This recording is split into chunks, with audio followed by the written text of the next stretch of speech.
at San Isidro yesterday and a smaller one at Otay Mesa. NBC 7's Dave Summers shows us where the majority of those refugees are going after they enter the U.S. through one of the border crossings, and also how a local church, really in less than a week, has become a hub for those seeking safety. For Sacramento. With the punctuality of a train conductor, I'll get them ready. Calvary San Diego church pastor Aaron Sloboda gathers his newfound flock of Ukrainian war refugees for the next leg of their U.S. journey. This is one of my favorite phrases they said, I've never been to America before in my life, and I didn't realize how much you loved us. Pastor Sloboda says what started out 6 days ago as a few refugees on the app Telegram telling others they made it to America through the San Ysidro crossing grew to a conversation between 14,000 people trying to do the same thing. We need translators, so if you're willing to come down here, brother, and translate for us, that'd be best. The pastor anticipates encampments like this at the U.S.-Mexico border are only the beginning, many of them unwilling to find other shelter because their fear of losing their place in line. With the growing encampment at the San Ysidro border come some growing concerns. Calvary Church says that such refugee camps attract human smugglers who might offer to take them over the border for a lot of money, but then never follow through.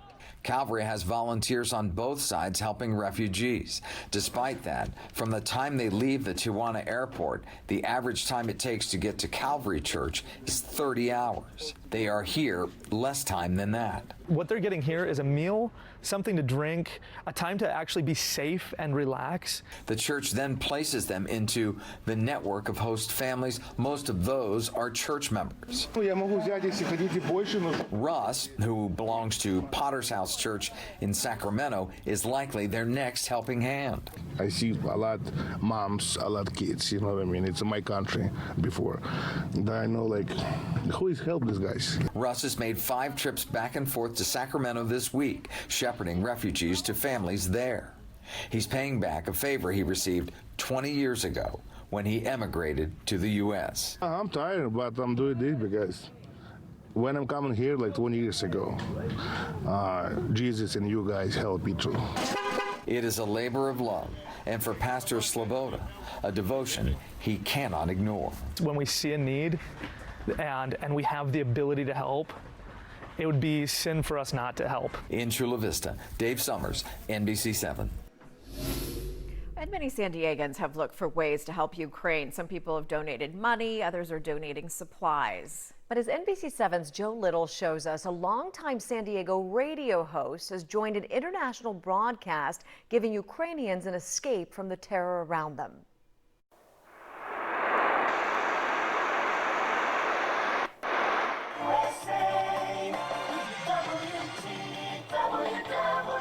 The broadcast can reach millions. You're in California.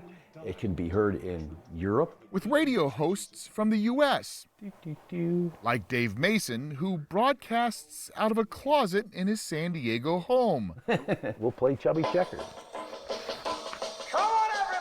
It's a classic rock radio show. Dave records it here. Or hello, hello. Sends the broadcast to WTWW in Tennessee. Another computer, of course, if you need it. Who then blasts it around the world using a shortwave radio signal. One of the goals that we're trying to do here is to keep people inspired, to keep people happy. Thousands of miles away in the Ukraine. Dave Mason and a handful of radio hosts from around the country on WTWW have turned their talents to focus on the people under siege. They're looking to us for hope. They're at home. They're in bunkers. They're in bombed out buildings. But listening on shortwave radios. Our thoughts and prayers are with your families. Dave and the other hosts include messages from callers for the people in Ukraine. Don't you dare back down. The USA is in your corner. In English. Slava Ukraine. Or something more familiar. It's phenomenal. It gives you a great feeling. It's good for your heart. I spent a year in Vietnam, so I know what war is like. It's a nightmare. We've only done the Ukraine thing really for the last, I think, 3 weeks. And they'll keep broadcasting every day as long as the people in Ukraine can hear them. We'd love to see an end tomorrow. And until it does, we're going to be here with hope. Hope for people listening thousands of miles away. Thanks from all of us. Joe Little, NBC 7. WTWW. We did put a link on NBC7.com with the information for anybody who would like to send a message for his broadcast on WTWW.